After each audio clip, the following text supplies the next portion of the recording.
Hi everyone, I'm Mona Magick. Tonight's guest is a very special guest. I'm very honored to have my guest with me because my guest is very well known throughout not only the community but the world. The world and what he does, what he stands for, and the message that he brings. Without further ado, let me welcome my wonderful guest, Naba Iritah. How are you doing? I'm doing very well, thank you. Well, thank you for. I just want to say I'm actually honored to have you on my show because you represent so much to the community. You represent so much to give everyone, and I have to say that this is a once in a life chance or lifetime for me to actually interview you. So thank you for your time. Thank you, no problem. I'm very honored to be on this show, Oh, and I hope whatever we're going to be talking about will be something that will help the community and will help everybody, reach wherever they want to reach in their research for knowledge. sure, sure. Well, first of all, I'd like to ask you a few questions because I would have to say to you that out of a lot of the people who have interviewed you, I have to say that I'm probably one of the most innocent people because I have not read a lot about, a lot of information to poison myself as to what may not be true. So what you tell me is what I will know as virtue, just to let you know that. Okay, Okay, thank because you. That's good. yeah, it is because I've actually tried to avoid a lot of knowledge about the Kemetic sciences and a lot of the teachings that have come through what you represent through everything through the Earth Center and everything because honestly I wasn't there. I wasn't there. I cannot prove it. I have not lived over there in the country. It Yeah. has not been my lifestyle, and it is not my upbringing. So therefore, I have refrained from going through Wikipedia. I have refrained from reading books on from people who have not experienced, who basically rewrite. So I'm asking you to really let me know how you have preserved or how you expect to preserve the Kemetic knowledge and what you bring. Because I've got a lot of questions, and I'm coming from an analytical, a spiritual, and a person from a minority standpoint, as well as a person who's actually traveled and really speak to lots of people.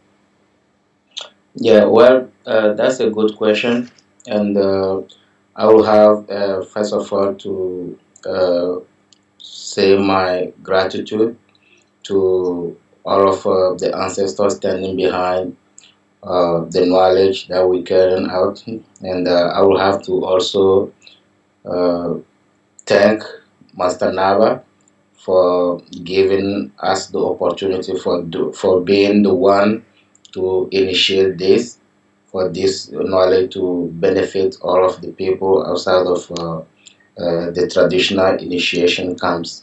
Well, the type of knowledge we really like, talking about, and the knowledge we're standing behind is actually a knowledge that is passed down to us from our elders, from the eldest generation to the youngest generation through some intense initiation. And at the age of 6, 7, 8, every child is allowed or is obliged to go to the initiation camp, to go into the initiation camps to be able to acquire the knowledge. So actually, anyone who don't get the chance to be in the initiation, it's always difficult for those people to be able to have this knowledge with them, even to say like they're gonna be out or out, with the permission of the elder to share it with the rest of the world. So that's how we've been preserving, our knowledge. We've been preserving everything, whether spiritually, culturally, philosophically, or however we can, take it. That's how we've been preserving through, the teaching, intense teaching in the bush, facing your challenges, the knowledge exposing you, sorry, exposing you for you to be able to, rise up to some level, the level that the knowledge asks you to be able to carry it, wherever you want to be. So that's really like how we preserve it. by generation to generation, oldest generation to youngest generation. Well, the biggest question I have with that is, this is 2013. And with 2013, I've heard throughout the many years, everyone is a guru about the knowledge of past, and many of them are much younger than I am. So I don't know how that happened. Um, I don't understand why the soar and preserving and what's happened in between that time. What was the time before not worth bringing so much forth? Yeah, well, we got that question asked by many people. Mm-hmm. We just have to look around and around us as human being and see the state in which our space, our species is, our kind is, and look around and see how the world is really like moving, and then we will understand that we in the or people in the modern society actually are kind of not really fitting Yes. into uh, into the dialogue of energies, into the universal, harmony of everything. So now we have the tendency to be living away from living our life and staying away from the nature, trying to Mm. go, towards more like the virtual, knowledge, going towards, the science and, those new age things, the new age thing that don't really give us a way to discover ourselves actually, because the knowledge that we actually bring into humanity, make sure to I mean, I'm not a guru, I'm not a master, I'm just right now a disciple of my initiation camps, who has the responsibility or the mission to go out and share the knowledge that the elders gave him. So we don't, we're not trying to have like a propaganda. Whenever you see someone where like presenting himself to you or writing a book about some type of knowledge, and then already the person start presenting himself as the guru, the guru for that knowledge or the master for that knowledge, you gotta ask yourself one question. We're just human being, and we have a brain that function, and we allowed to ask question to the way you come to me. I have to ask you a question to be able to fit, whatever you bring into me. We always tell people in the initiation, when you see someone coming to you with some type of knowledge, make sure to ask the person the question, where did you get the knowledge from? Exactly. Did you have a master? Indeed. If you did have a master, where is that master coming from? Or who is the master of your master? Because that's how the knowledge travel. The knowledge don't just travel in the sitting in the bar drinking, or sitting in the nightclub, or maybe sitting somewhere smoking and then start having hallucination and then wake up and start writing. The knowledge don't really travel like that. The knowledge travel through intense initiation, intense training from your master, who got his knowledge from his master, who got his from his master, so on and so on and so on. So this really like how we go about the type of knowledge we're presenting, to be able to help our community, help everybody around us. All right, then let's take it a little deeper then, because the intense initiation begets, one into where they become accepted.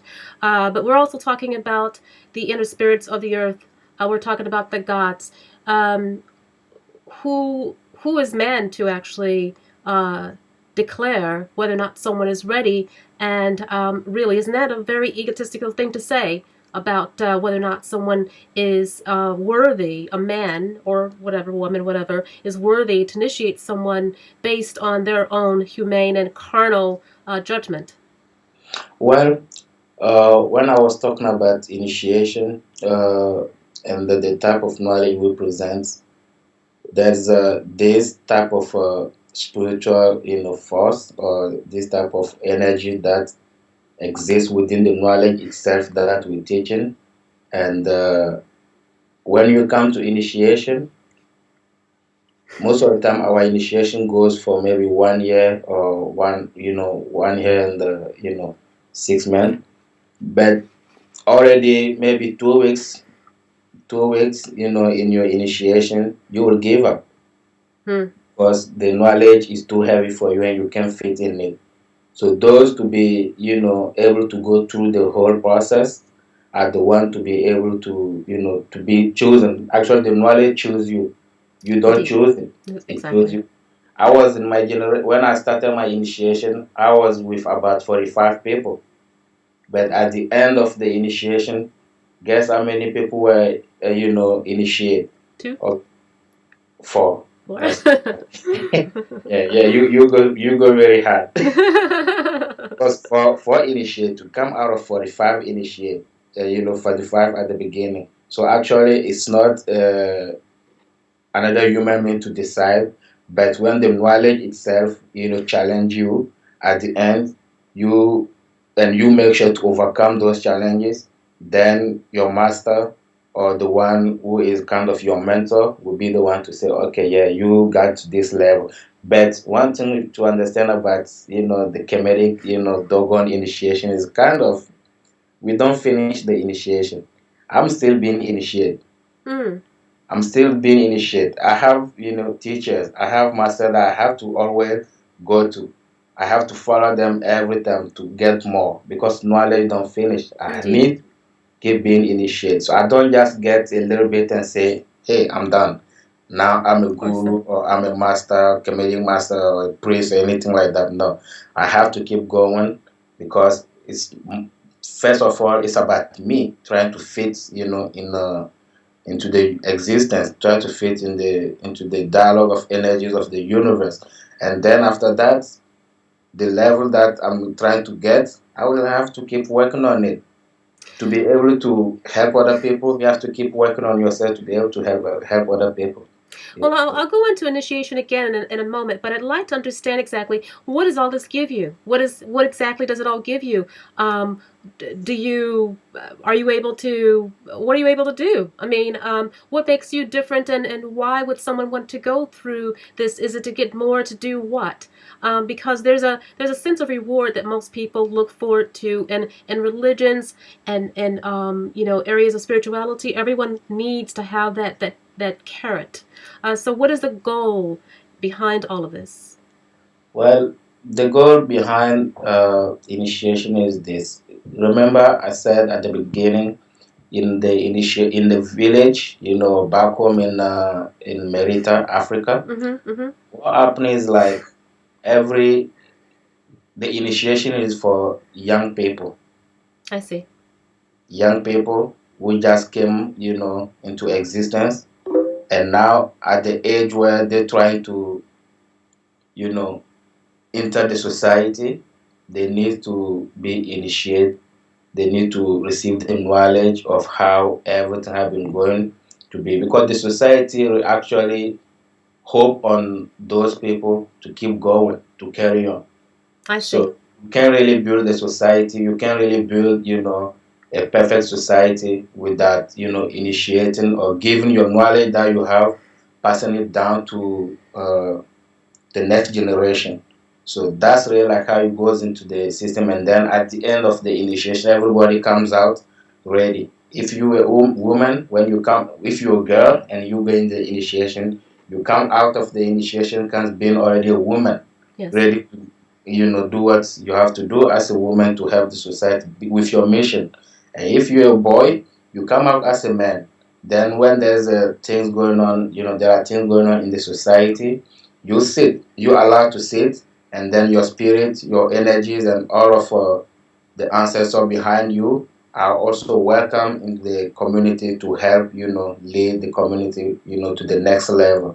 So the goal for the initiation in the modern, societies where we're bringing it really is like our elders noticed that, here everybody is cut off from away from the the original way of things going. Yes. And people needs to, now people don't live, the system makes sure that we don't live as human beings. We just live, like robots. We live like the way they program us to live, condition us to live our life. That's how everybody live in the modern society. So that's something that needs to change. People needs to be aware. Remember, the system is saying that we use less than 10% of our brain. Right. The modern man use 10% of less than 10% of his brain. Where is the 90%? What's the 90% doing? Yes, of course, of course. So Okay. when we're going to the initiation makes sure to, give you the ability to awaken and start using all of those, the capability that your brain has to able to use it. But more, there's like this aspect of spirituality behind it, which is that every human being has a responsibility to carry on what his ancestors or her ancestors have been doing since the beginning of the time till now. So now, whatever I'm doing, I will make sure my children, would be stepping just like me to carry on, to keep going. And that's how we call it, like, a culture. That's what we call civilization, because we have to take care of, the spiritual world. But at the same time, you're taking care of your physical world. You have to be working both, put both in front of you and make sure that you fit and have like an harmony within it. So that's what is missing here. I see. Well, you know what? That's a very tall order because you know how corrupt the world is. You know that it's always about money. Africa alone is a continent that has been raped in many aspects of resources, knowledge, and that's very unfortunate. So that leads me to go into the other aspect of this. I realize that you mentioned initiation. I realize you've mentioned some keywords such as ancestral backgrounds. Um, as sensitive as it may seem, because, in the lines of spirituality and the lines of the occult and the lines of religion, many people cross over to Buddhism, Christianity, Judaism, Satanism. What else do they do nowadays? Taoism, whatever. You go down the alphabet. These days, I've encountered many people who will go on mainly areas of voodoo, for instance, and they will claim that they have been initiated, and all of a sudden, voila, you got your Hugin over there, and you've got your Mambo there, and then everyone thinks that they know what they're talking about. They haven't really stepped foot in either Haiti or even Africa, less known many neighborhoods that the knowledge comes from. So I was just wondering, when you're talking about ancestral background, are you mainly speaking about people of African descent, or are you speaking from an archaeological background of humanity? Yeah, we have, every human being has an ancestor. Every human being came from a mother and a father who came from, their mothers and their fathers. Like, you can go up. We all have ancestors, and yeah, you're right. You're right. People just take some knowledge, a little bit of the knowledge, and they make it become so big without even trying. Someone will be talking about Africa, talking about, voodoo and all that. Never set foot in AD or set foot in Miritah, in West Africa, where the voodoo, is really going on. Is really like, coming from. So when we look at everything, we need to start individually taking care of our ancestors to make sure, humanity in the whole also is able to fit into the thing. When our dead relatives, when our relatives die, they don't actually just, transcend. Right. They don't actually just, go like this. There's no such thing. When they die, the body dies actually, and the spirits, the soul, everything stay into the existence. The existence, is there.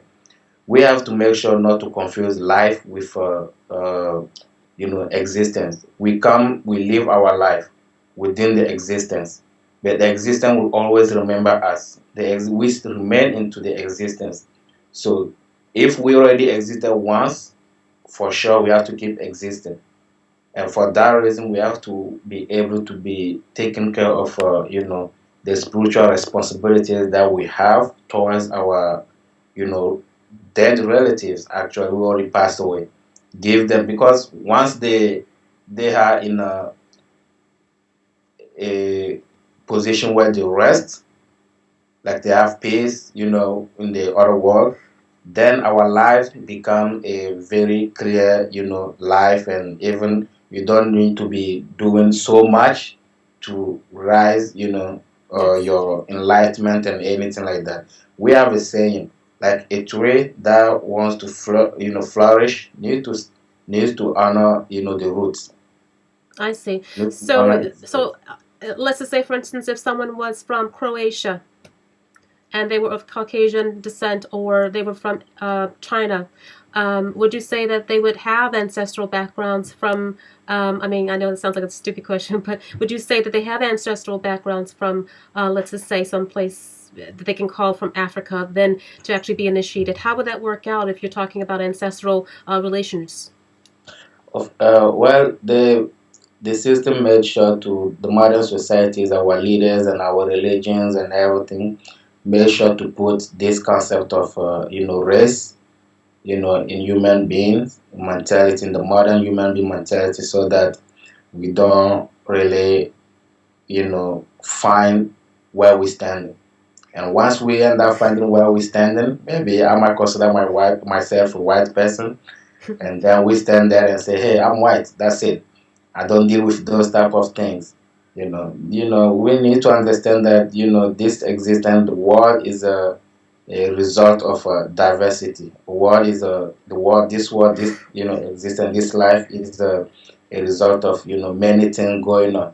And human being, we have the same line, the same thing. No one didn't jump from the sky and come and say, "Oh, because I'm white or I'm Chinese or I'm, Japanese, God decided to just the divine word decided to just bring me without going through my mother or through my father." We all have, before coming into existence, we have to, go through our mothers and our fathers. They want to bring us. So if that's the way, like this very first rule, even the divine word, make sure to respect that. Indeed. The divine word makes sure to respect that every human being who's to come, whoever you might be, whatever your skin color might be or your brain color might be, you will have to go through your mother and your father to be able to come into existence. For that reason, the knowledge we bring in the Kemetic knowledge. For that knowledge, like this, like old knowledge, maybe about 150,000 years, old, that we've been keeping those knowledge and passing it down from generation to generation. So I would say I live in Chicago. I live in Chicago, and Chicago in US is like a melting pot. We see everybody there. I look at one person who might consider himself white, and you look into the eyes, you see, man, you have black blood in your eyes. White collar didn't just come like this. Chinese didn't just come like this. I was in Japan. Japan is the first country, modern country in Okinawa to agree to be, to do the researches and find, their way back to where, they originated, where everything started for them. And guess what? They say that their first ancestor migrated from Africa to be wherever they are right now. And then, so why not, all of us just put that and put the system aside. The system is the one just making sure our universities and our science and religion, or the making sure to paint our brains and say, "Oh, if they paint your brain and they tell you your brain is white or your skin is white, that's it. You think that's how it is." But man, you have a lot of people. America is actually like a slave land. That's how we call it, a slave land. Europe, you come to Europe, many African, came to Europe, did many things that, white people were, they have to get mixed. There's this big mixture in the humanity that we can nowadays say that because your skin look white, hey, you white, or you. There's no white blood. We all have red blood in our veins, Indeed, so we right. coming from the same line. We coming from the same roots. If you're white and you say, I don't care about taking care of my ancestor, be it. That's you choose to do that. You choose to set yourself for the self-destruction. But we coming from Africa and we black and we're not coming with the knowledge. The knowledge don't have a color. The Indeed. knowledge just like a knowledge that you take it. I see a lot of white people going to do yoga, going to do Buddhism, going to do worshiping Dalai Lama, worshiping many things. Mm-hmm. Those people are not those type of knowledge. White people don't own that one. So it's this type of a way of getting, humanity to understand like there's some principles first that we have to respect. And when we respect those principles, this type of knowledge that we bring into the existence, you don't need to judge it wherever it's coming from. You don't judge a knowledge. You don't give a color or a nationality to a knowledge. The knowledge is the knowledge. You just have to see where that knowledge fits in your life, and then you understand it. And we don't expect, 100% of humanity to say, hey, we want to be Dogon initiate, or we want to be, in the Kemetic priesthood initiation. We don't expect that. We just expect maybe one person 100, one person 1,000 at least. We overcome getting one person to understand like, man, this is a real thing. This is something that actually makes sense. If that's how some people live their life and things were okay with them, I mean, it makes sense. I'm going to live like that. We will go back and tell our elders in the initiation camps we just changed one part of the world. Just for one person taking it, for us is a good thing. We change one part of the world already. So that's how we go about understanding the ancestrality. We don't judge the knowledge. We don't judge our practice. It's something that is old, very, very, very old. You can see that whatever we're doing, once all of our initiates will give themselves a chance to be initiated by, you know, the Kemetic, priest and priesthood and all that, you will understand that they already at the level where they think, man, in the religion is doing this thing. That's coming from the tradition. Yes. Or Buddhism, they're doing this thing. That's coming from the tradition. So the tradition, the way they call us like primitive, or they call us savage. I mean, we just sit back and say, hey, well, if we are primitive, that means that we don't have any corruption within us. And if you have to call yourself a developed and modern person or modern knowledge and things like that, that's because you put some corruption in something that was original. So for that reason, we don't really take it as it's just for African. It's for Sure. the whole Now, humanity. in short, is there a huge difference between the Dogon and the Kemetic initiation?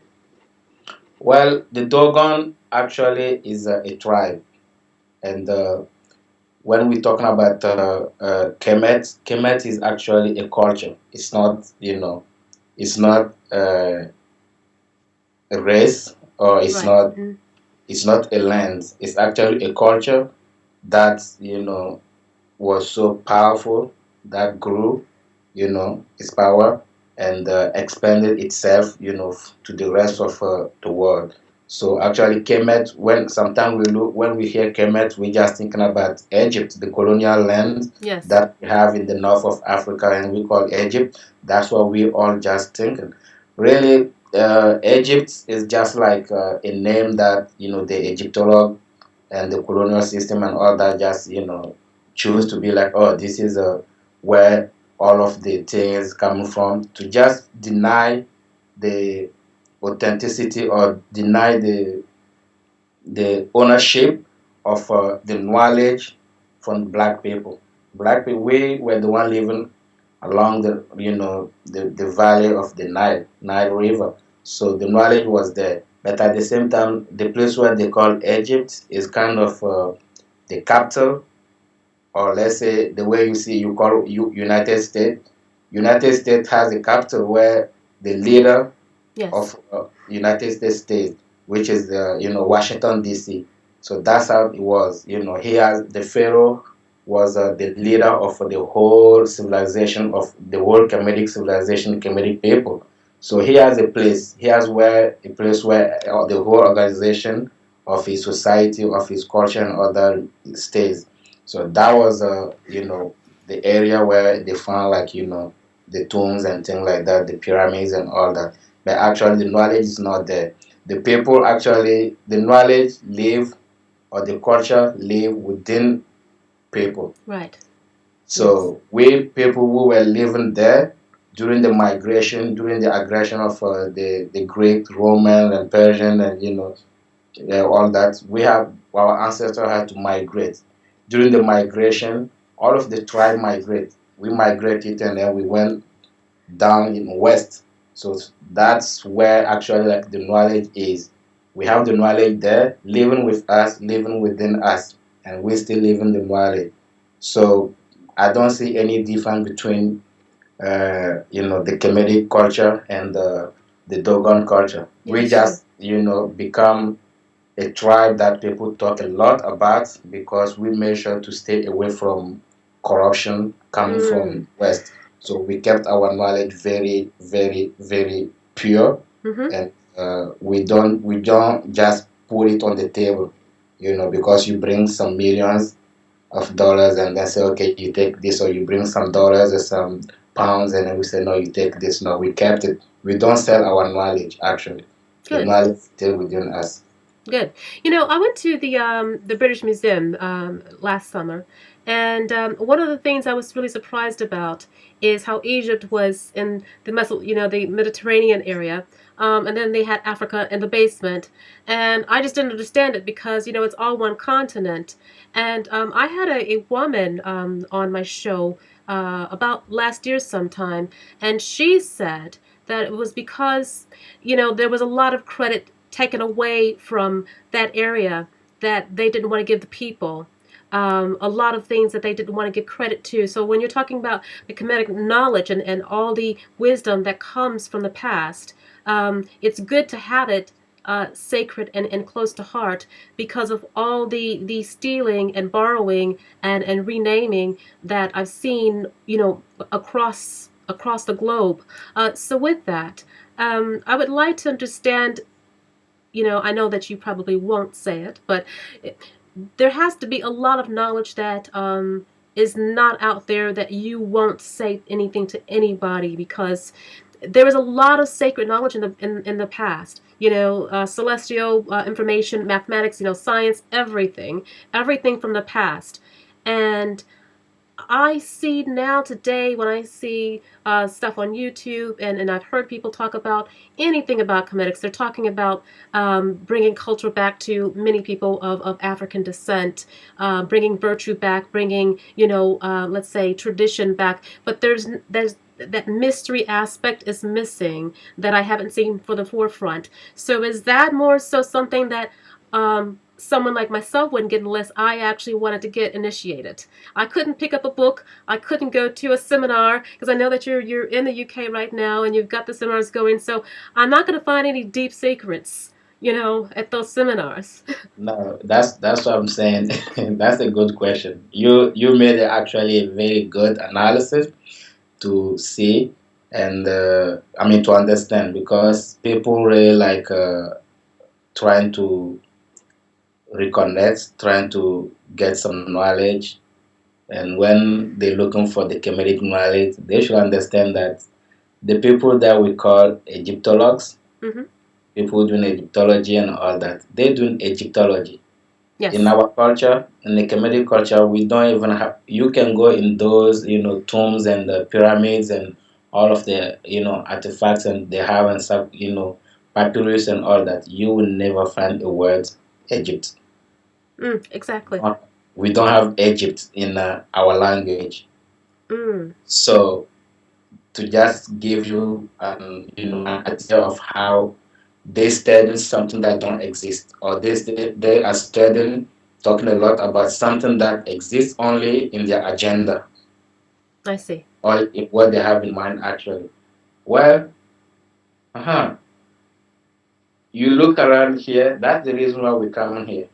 You look around, you see only people talk, talking about the intellectual aspect of everything. Yes. The intellectual aspect.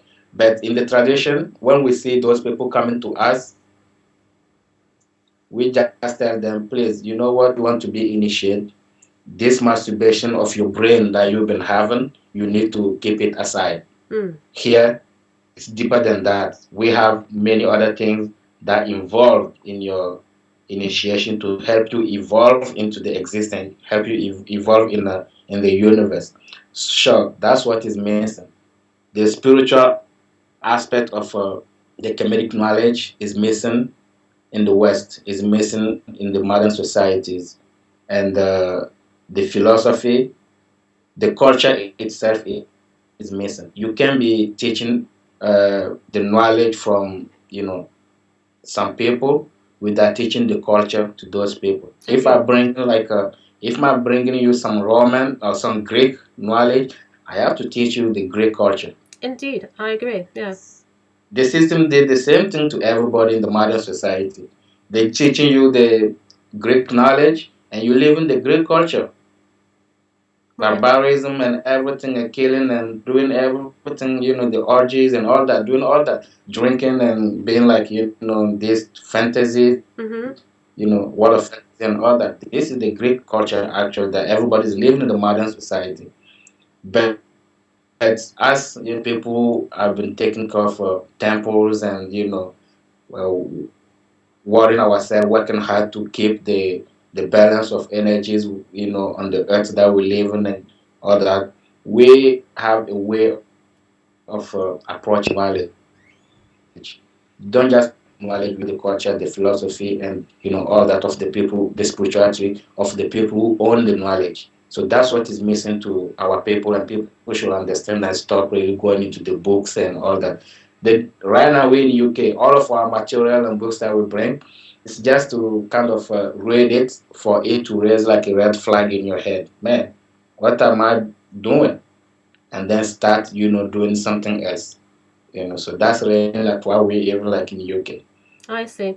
Well, with all of that is so there is a hidden knowledge that isn't very in the forefront of people because it is sacred, and it is important to keep it whole because you don't want it to be neglected. You don't want it, there are a lot of things going on with the information that is in the background. And of course, that won't happen until after someone is initiated. Do you know, or can you tell me, I'm not sure exactly how in tune you are to what's going out there, but can you correct any of the things that you have seen wrong out there? Because lots of people, like I mentioned, are gurus. You can Google, anything that you mentioned, and everyone can tell you everything. And that's why I've stayed away from it, because I've heard people give their mini lectures, and I says, you know what, I was not there. I am not going to argue with something I have not crossed that path with. I only attest to something that I've experienced firsthand, and I have not experienced the path that you're on at all. So I come to you, as I mentioned, very childlike in this matter. So if you can just correct anything that you've seen, just for the audience to know, what to believe and what not to believe. Yeah, well, when it comes to the knowledge and comes to the spirituality and all that, I don't even know why people go into the books and uh, those type of things really, because I mean, the internet is just like how old? Maybe less than 100 years old that we have the internet, and we have all those type of things going on. You can be looking for deep understanding of your existence, and at the same time going to something that's so young. And Yes. even this modern society is very, very young. The modern society is making sure to put everything, in front of you. Whatever you need, just jump on computer, or jump in the library and you get it. And then the next thing you're going to think about, like, read what you found, go to sleep, wake up, go work for them, make some money for them, and things like that. So it's just a way of building this channel, putting like boundaries for everybody to stay within it. You know how they present Africa to, I was very shocked to see how they present my beloved lands, my continent to the rest of the world. I mean, kind of we suffering and having problems and disease and all that. Mm. I mean, I've been living in Chicago for 5 years now, and then that was my first time to see people with, a lot of disease. To see a human being living his life, 40 years old, 45 years old, living his life and depending on medication, depending on at least one prescription. And then at the same time, they're telling you, like, those type of people, don't even deal with them. Yeah, I mean, what I say that is wrong is, like, if someone can just come and tell me about some knowledge as a person who is intelligent, if my brain is really working good, where did you get the knowledge? It's here. If the book tell me the knowledge is coming from, I mean, I make sure to buy my ticket if the knowledge is very important for me. Buy my ticket, jump on the plane, go there, study actually with the real people. That's what I was saying. The system makes sure for everybody to be living in the virtual, world, to be living virtually with the real understanding, where they're taking them to, or where this life is, this modern system is taking them to. So when you go, I say whatever I'm talking about now, if you want to find it, sister, please, you jump on the plane, you get your ticket, jump on the plane, you go, in any of those villages there, you're going to see elders and all that, living the life. They live in it. Yes. Not even like, living something else. That's what they live. That's what they live. In my village, we still don't eat salt. Mm. We don't know salt. We still don't eat salt because salt is like corruption. We just trying to fit into everything. So there's many things that's going on in the world that our people, every human being should be very aware, should be careful. We have to be very careful when it comes to knowledge, because knowledge is not something that you can. It's just abstract, But at the same time, as we live it, you don't get the knowledge, teach it, and then you don't live it. You don't really like work, and that's what I've been seeing in. Uh, in these places, in these big cities that I've been really like traveling to, you see people claiming to be priestess, claiming to be, I don't know, all type of things that they call themselves, but at the same time they're not living it. Yes. They're really like living it, Not, I mean, right now it's not me having like traditional clothes on me that makes me a traditional person, or having like the Dogon, things on me that's making me a Dogon person. It's in the brain and the way you live your life. It's a way of life. It's actually, so people should understand that and then be careful. This place is a marketplace. You can find anything, and I'm very happy that you stay away from those type of things. Because you Yes. can find anything. The Yes. same way you can find, I mean, I come here and then I see a chicken. I'm like, that's not chicken. Yeah. System manager to put everything there for you. Yes, Like, that's indeed. not chicken. That's not really like, what we call chicken. We eating monsters in this place, thinking that we eating chicken. So they're putting everything, in front of everybody, and people should be aware. And all of my, fellows who call themselves, uh, aware, who think they're already like aware of what's going on. They want to grow. They want to grow their awareness and things like that, and then help the community. Please, we need to help the community in a good path, in a dark, in a path that will lead them to where they're gonna grow. I'm not willing to. I can't be saying that I'm a guru. I'm a priest. I'm this, and at the same time, I don't help my people to rise up and be at my level. In the initiation, the way we educate people, we initiate people. I expect my disciple to be better than me. Right. And I noticed this type of hypocrisy here in the system in the modern cities, where people think they're teaching you the Egyptology, they're teaching you the Kemetic knowledge, they're teaching you spirituality and all that, but at the same time they're keeping you down. Like they're like pressing you, like you don't really like rise up to be better than them. We don't live like this planet is very big. We can be walking around it, we will never see the end of this planet. So let us allow ourselves, and our people and all that to rise up again, and for us to take over again with the leadership of this planet, and then be able to lead people to the. It's only what 2,500 years ago that our ancestors gave the destiny of this planet to this system, the modern system. You want it? You want to rule this? You want to rule it? Take it. Then they take the everything, the Greeks, the Romans, and all that, the Arabs, and all that. Look where our planet is. Look the situation in which we are killing everybody, bombing, and all that. Kill one person, you are an assassin. Then you go and you bomb the whole continent, the whole country, and then they call you like heroes, saying that hey, yeah, and all that and all that. So we don't move that way. We are coming from the temples of the preservers. The temples that our knowledge is coming from are like the temples that were preserving the harmony in the universe, the harmony in preserving humanity. That's what we're doing. But at the same time, there are temples, people should be aware of that. There are temples that are temples who are coming from the destruction, because life is about the two forces, the destruction force and the preserving force. So the two try to exist. That's what brings actually life and harmony that we see. Too much of one is like bad. Too much of the other is like bad for humanity.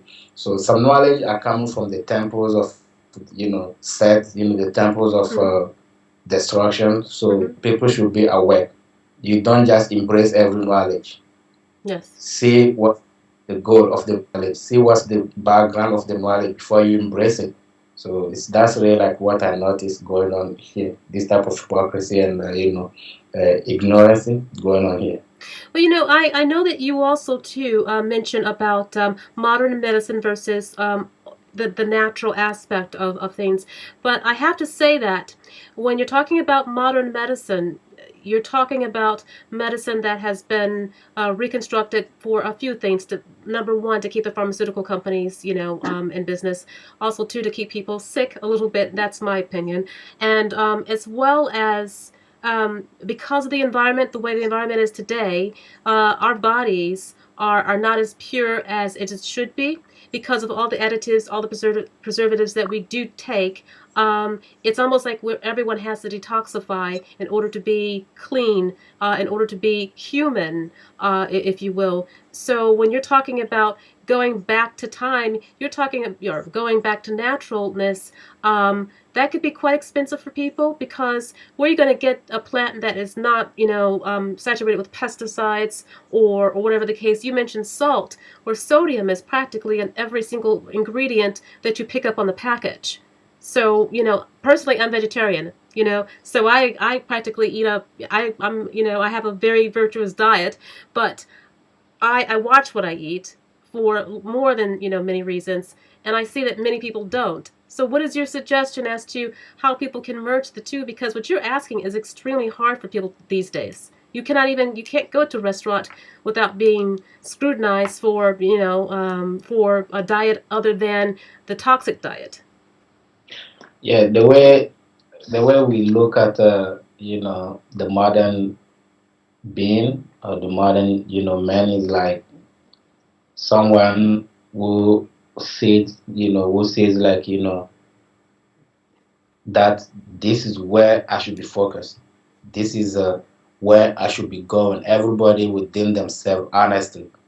We just have to use our spiritual honesty and intellectual honesty, and we will understand that the way we live in our life is not normal. There is a way of we should be living our lives. Everybody know that. And the thing is like there's this rope, on your Yes. neck, pulling you on the other side. You try to go a little bit, oh, I should be here. And then if you're going too far, the rope will pull you, then you'll be choked, and then What I mean by that is like we have too much attachment to Yes. what the modern system exposed, condition us to, to know, to study, to live. The way they condition everybody to live, there's too much attachment to all of those type of things. And let's just say tomorrow, everything stop working in London. Lights stop working in London. I'm telling you, everybody's gonna become a zombie. They will not know how to function, how to, take things in their life. But the thing is, like, this type of dependence, being dependent to, you know, the system, being dependent to the modern way of life, is actually very, very dangerous. And we've been seeing it many times. Every year, we take people back home on pilgrimage to go deep into the culture and all that, and temples and all that.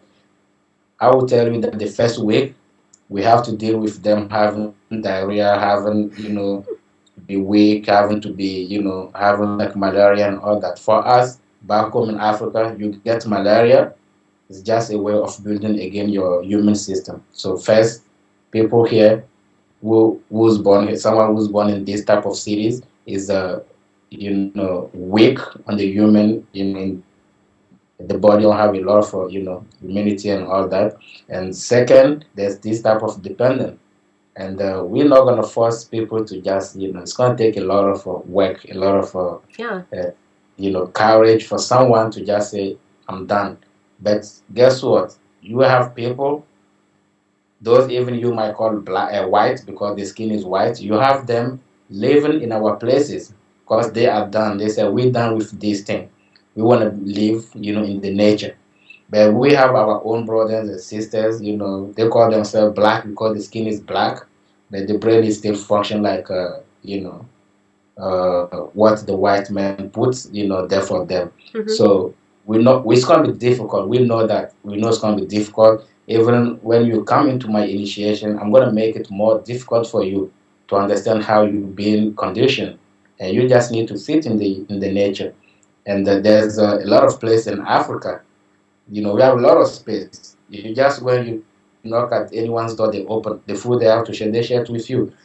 We just ask only two things: be disciplined and humble. That's it. But the system makes sure everyone in these cities lack that. Everybody don't have, people don't have discipline. People don't have humility. Already, when those people go to us in the village, they think they are better than us. Better than us in what? Because you live in big cities and you know all that, and you have, your bank account and things like that. The way we live back home is a choice. A choice to be able to fit in the nature. We're just nature. We don't function like robots. So the healing that we bring in is like we have uh, natural remedies. We live in the nature. We see using like the nature to heal ourselves. But here, all of the kids at the same time, the first cry the baby is gonna make after coming out of his mother, what they do is like start injecting all of those things and in the baby and all that without exposing the baby to the nature first. So that's really like what's been the problem, and those medicines and everything just like killing you, as you said. They just making you to be sick, to depend on them for those pharmaceutical things to keep product to be selling, and the system to be to be working so good, so they have to keep you like that. And yeah, that's very sad. That's the one thing actually when I look, coming from Africa, coming from the tradition, that's one thing that when I look at the modern life, that becomes so very sad, to me. I said if I'm sick, I'm gonna make sure to jump on the plane and go in Africa to be healed. I will do that. I will do that. I will have to make sure to jump on the plane and go back in the bush for them to heal me. If I'm gonna die, at least I'm dying, where people know even like how to deal with the human body.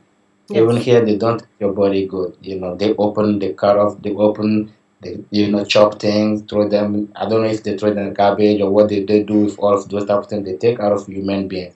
We became like engines. We became like cars for them, where the mechanic can just open and take something out and replace it and things like that. Humans don't function like that. So they made us become, what they want us to be, and that's very sad when I look at it. Well, The situation. I have two last questions to ask you, which basically brings us to the present. Honestly, I I appreciate nature very much. I know where you're coming from, and I agree 100%. However, we are dealing with a technology world. The world is becoming more and more fast-paced. Where is that? They want to put chips in people. They want to do this. They want to do that. Vaccine people. The works. I mean, the sky's the limit about what the governments will impose upon the people. So how do you propose to keep up with that? Because my next question is a question that, please don't take it offensive, but you've got people who grow and everything. When you were a child, you had different aspects. You went through puberty, you thought this, you did this, or you did something right or wrong. Ancestors are, if you're talking about spiritual aspects of it, that's a different thing. But when you're talking about, family and things like that, people do good things, they do bad things, they make mistakes, and we live and we learn. So is it to say that some people feel, it's not my, I'm a bit divided, but some people feel that old culture should just be, slam dunk and leave it alone because they don't know what the heck they're talking about, that's why they're ancient and dead and not here today? Or because it was so wonderful and is so innovative back then, that the knowledge was kept away from the corruption today. So, I mean, how do you meet the middle part? Should part of the cultures from the behind, just be left behind, or how do you merge the two, the technology and it's a very hard balance. It really is. Yeah, actually, what we call technology is a kind of, you see people taking that, oh man, the technology is very like becoming big, growing fast, and all that and all that. Uh, what's the goal of technology? I mean, why do Replacing we need? humans, pretty much. Yeah, why do we need technology to make things simple in our lives? Mm, To, what, to make us more lazy I see. than how we were before. So really, it's just like everything that happened. We don't just look at the aspect of it like this and judge it, because the goal of everything is what gave us actually the good judgment. You judge the goal, you don't judge the. We saw a lot of technological products, things that technology created, and I mean not even created, they try to imitate and all that, and then that's like killing a lot of people, taking people's life, and we just becoming like the target of our own technology, to become the target of our life, become like the target of our own technology and all that. So for us, someone coming from who grew up back there in Miritah and then in Africa, and coming and seeing something like that, for me it's like putting you to be lazy actually. That's like making us be more lazy into like physically, and then Yes. even the brain, intellectually, we're not working. And that the system has the right to say that, human beings using less than 10% of the brain, because they put everything in front of you. When we were growing up, 10 plus 10, you have to, calculate it. You have to, Fingers. Yeah, yeah, rocks there or yeah, yeah. puts there to calculate it, and that help your brain and things like that. But now you just ask someone 10 plus 10, what they will do first is go to the machine and type it, and then the machine gives everything. Sure, it makes things be easy in life and all that, but what's the goal? What's the goal of us being lazy? What's the goal of us not using all of the capacity that we came with into existence? So yeah, ancestors, and to really talk about the line between that, is like you can't really, the day you're gonna be able to empty your body, you know from the blood that you have in your vein, Right. then you will say that now I'm cut off, I'm away from those type of things, because the blood that we have in our veins is a blood that has usage. It's a blood that travel, time. travel space, travel many experience to actually be given to us in our body. And that blood, we're gonna pass it down to our children. Our children is gonna pass it down. It's a river that never dries up. A river that don't dries up. Thanks for setting me straight, because I tell you, I didn't know how to answer that to other people, but you put it so eloquently, because you're right. You cannot, you can actually, divorce a wife, you can, quit your job, you can even, go to another religion, but you cannot escape your bloodline. Your blood is in you. No matter what you want to do, it will be with you throughout time. So That's right. yeah, it carries a lot there. And I know I said I only had two, but I have one more question. I did see on your website, by the way, is it 70? Does it, let me look at my list here. It's the 77, or is it 72 commandments? 77 commandments. 77, right. Can you explain it to me? Because I was just wondering, I looked at the list there, and honestly, they seem pretty easy. Okay? Not on a, let's just say this much. I could possibly do, follow everything for a week, maybe 2 weeks, but probably I'd slip up, here and there. What happens if you mess up a lot? And I'm going to go there. Do you get your head chopped off? Do you get kicked out? Do you, is there a blood sacrifice? I'm only going there because I'm trying to make sure that anyone who has any type of demented thoughts, that we get it out on the table.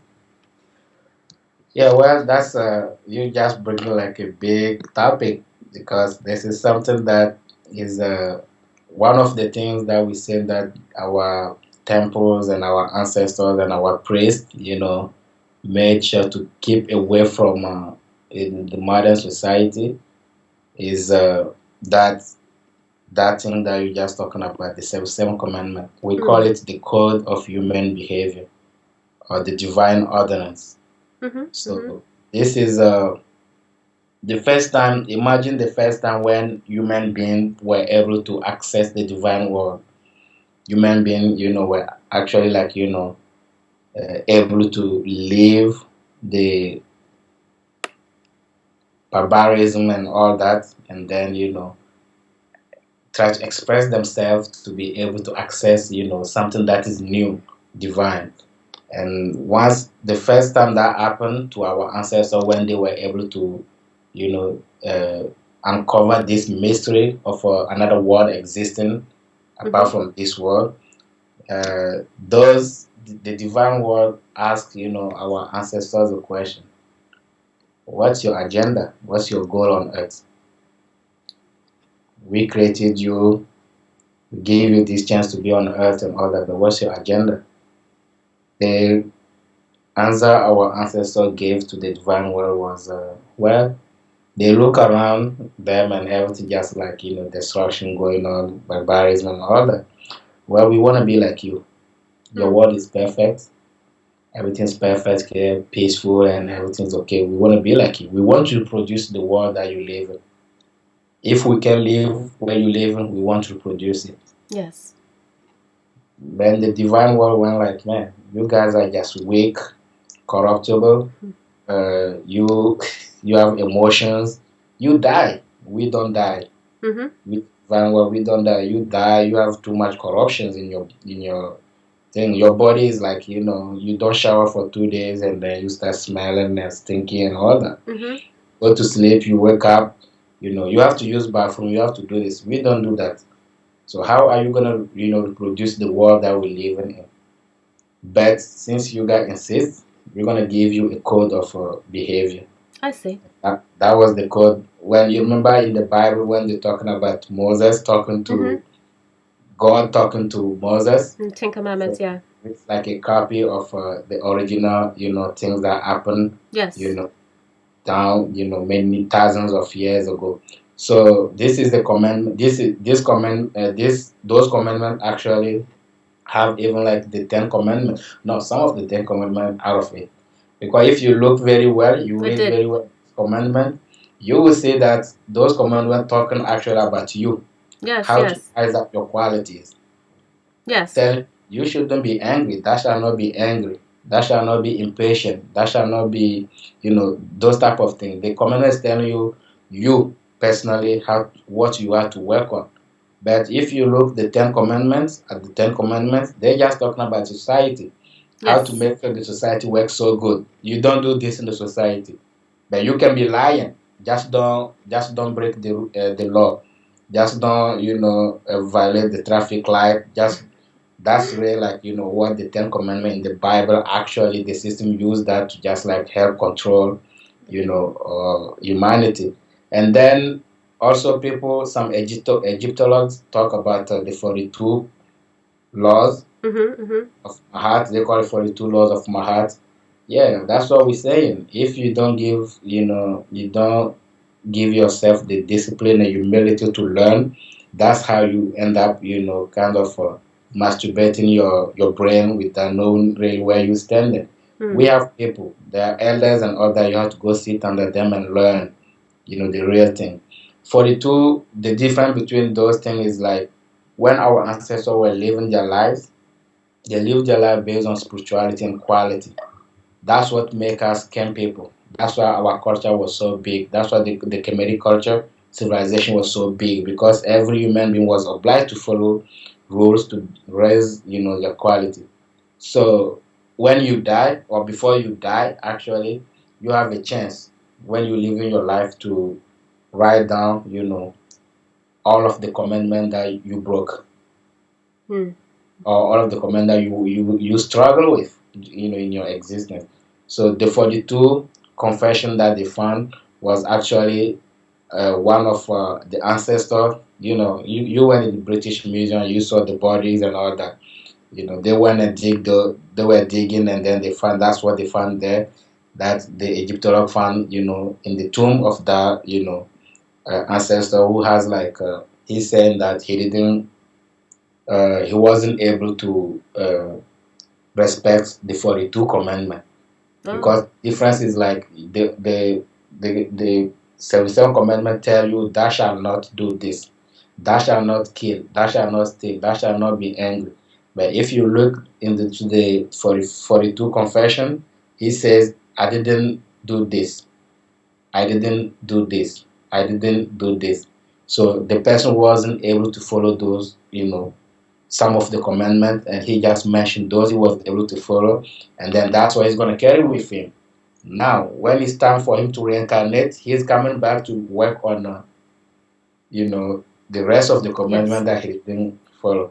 And when he comes, be sure that he's going to break more, or he's going to break some that he already, succeeded doing. And so that's why, so that's really like a very, actually one of the biggest thing that we have in our spirituality, in helping like humanity to, work, try work in the line of growing, becoming like more human than robot. That's really like what is there that the temples at some point were obliged to release. They're like, no, humanity need this. Everybody becoming like, barbaric, and we went from civilization. This system promised us civilization. We went from the perfect civilization now, and we're going back to savagery and all that and all that. So those people need this. The diaspora need this. Our children need this, and that's why we have it there. It was those commandments were translated by Master Naba from the three papyrus that everybody know about, Nebseni, inside and all that. Yeah.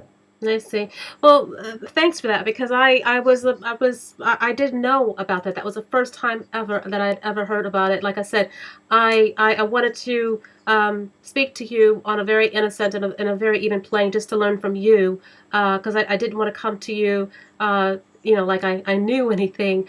So thank you so much for clarifying everything to me and sharing everything. What do you have going on? I mean, is it going to be a continuous tour? Because you're in the UK, but then you're going back to Chicago. Are you going to go to other countries, or how does this work out? Yeah, another goal or another mission that the Earth Center has is to be putting, we travel around the world to get all of the some of the traditional communities, traditional people, traditional tribe, we were able to preserve some things in their culture. We go back to them and trying to, reconnect. It's time now for all of the traditional people to reconnect because everybody was kicking, the tradition with their foot, with their feet. That's old. We don't need that. But it looks like we're reaching the level where that's the only solution. The traditions are the only solution. The modern system is at the edge of everything. The knowledge is, there. They can't do anything else. The only thing they have to do is like send spies to our villages, trying to spy us and see how we live, and come back and tell them oh, they were living like this. Maybe let us copy it and then we produce this for our people in the modern society. So we're going to those people and trying to help them to rise up their awareness and activate whatever they have to activate for the balance of the universe, the balance of our planet. So we will be actually in UK. We came in UK with a goal, and the goal is to open our first center, initiatic center in UK in London, and actually we might be we came with a goal of opening one center, and we have a big demand, and we might be opening two because one in London, one in Birmingham, that people are really like kind of thirsty, hungry for this knowledge. So we coming back maybe in 1 month or 2 months to actually start the initiation in London. After that, right now after UK, I'm just going back home because some elders asked me to come back for some important things. So after that, I'm gonna go back home, and from back home, I'm gonna go back to Chicago, be with the family and all that. And we have another trip that we have to take to Colombia to go meet with the Mamus in La Sierra because we have a very strong and strong alliance with them, working together on some project. So we're gonna go in the mountains of Colombia to do some things with them. For the goal is really like the well-being of humanity, the well-being of our culture, the well-being of our spirituality as human being like at the same time spiritual and material. Yes, indeed. Is there anything that you would like for me to spread out to actually help spread the word, to help the awareness? I mean, is there anything that you would like for the people out there to do? Well, yeah. People out there should be giving themselves a chance to live, like kind of be close to the traditional world, be close to the traditional people to know more. Whatever our universities and our educational system is teaching us, or the media is telling us, is wrong. It's not like that. It's not like that. So they need to be close. You need knowledge. You need everything. You need to be close to those people. And what is going to need is like humility and discipline. That's what the tradition asks for any human being, whether you grow up in the tradition or not. You need to have humility and this discipline to always, know that I don't know. Even if you know, and you have a master who is a baby, you have to really like always, go like you don't know for him to teach you. So people need to go back to those people. That's where the becoming of our our life is, our existence, the becoming is from there. So, and all of the other traditional people, if it's possible, please let them know that the time has come for all of us to reactivate what we have to activate for the sake of humanity, for the sake of the next generation to come. So we need to reactivate whatever we have instead of keeping it, closed. It's time for us to open it for humanity to benefit from it. And if they decide to do so, the Earth Center will be there. There's other people that we're working with. All of them will be there, and all of us we're gonna get together. we already have some people in Australia, some people in Siberia, some people in Colombia, Mexico, and all that and all that, and the Hopis and all that. We're trying to get together to really like reach that level where humanity will have, the blessing coming from the tradition. You can insult your father and then you're gonna succeed in your life. Indeed. You can say tradition, are bad, and then you being modern, be good. It's not gonna happen like that. Right, I agree. Well, I want to thank you, Naba Iritah. I mean, it's been a true honor, and I've learned a lot. I know that everyone else has as well. So I really want to thank you and bless you for your journey and everything that you do for the people and for the ancestors as well.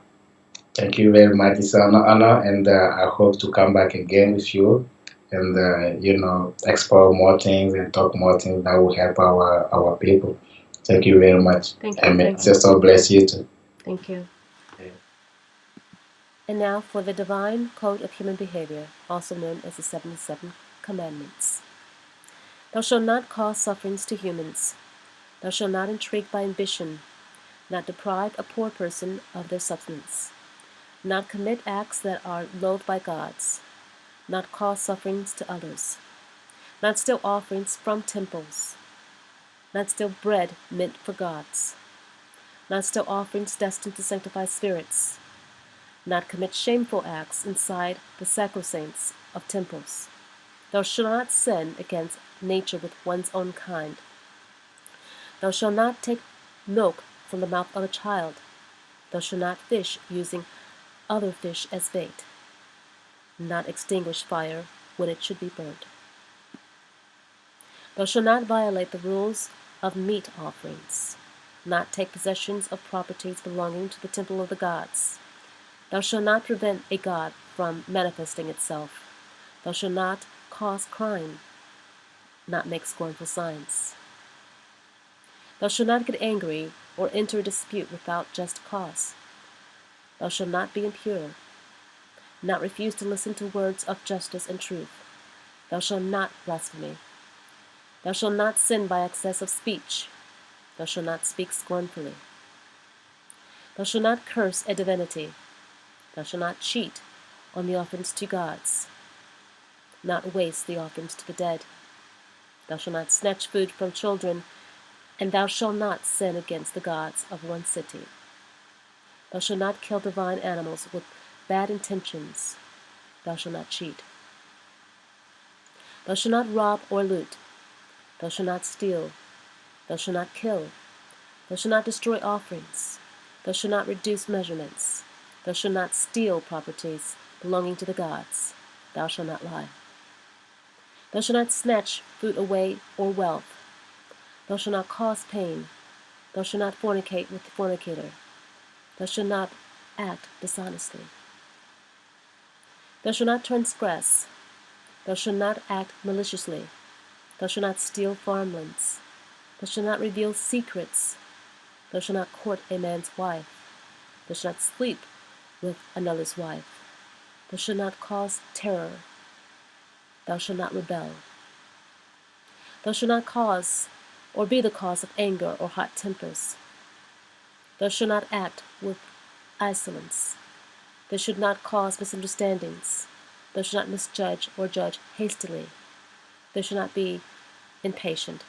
Thou shalt not cause illness or wounds. Thou shalt not curse a king. Thou shalt not cloud drinking water. Not dispose. Thou shalt not violence or use violence against a family. Thou shalt not frequent the wicked. Thou shalt not substitute injustice for justice. Thou shalt not commit crimes. Thou shalt not overwork others for one's gain. Thou shalt not mistreat their servants. Thou shalt not menace. Thou shalt not allow a servant to be mistreated by his master. Thou shalt not induce famine. Thou shalt not get angry. Thou shalt not kill in order to order a murder. Thou shalt not commit abominable acts. Thou shalt not commit treason. Thou shalt not increase one's domain by using illegal means. Thou shalt not usurp funds and property of others. Thou shalt not seize cattle on prairies. Thou shalt not trap poultry that are destined to gods. Thou shalt not obstruct water in the movement of its supposed to run. Thou shalt not break dams that are established on current waters.